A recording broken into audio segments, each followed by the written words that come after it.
things really changed for me in my Psych NP career path and just my life in general when I got into a ski accident in Tahoe in 2021. My son was probably 9 months old at the time, and I went skiing. I'm not the best skier, okay? I'm not very good at all, actually. But I guess also when you're breastfeeding and you're postpartum, your body's producing more of this hormone relaxin that kind of loosens your joints.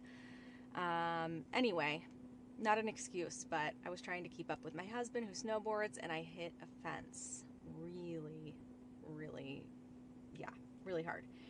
And like right after the fact, I was mixing up my words. I was really irritable, very angry. I was having outbursts. It just was a really hard time for me. And after that happened, I noticed a shift in my ability to tolerate frustration. And also, I had changed a lot just having my son, becoming a mom, and understanding the stressors and the joys that come along with that.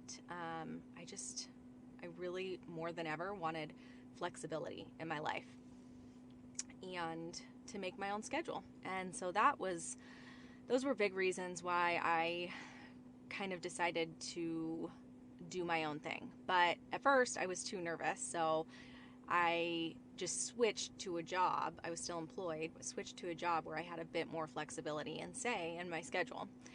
And then I got burned out with just feeling like people with less clinical experience were asking me to do things for them for different revenue streams, and feeling like, Lindsay, why don't you have more confidence?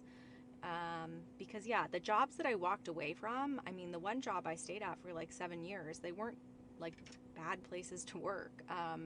I wouldn't have stayed there that long if they would have been. I had good support and mentorship, but I was working within a system, and of course there are systemic issues that exist in those types of environments, which, isn't the reason why I left.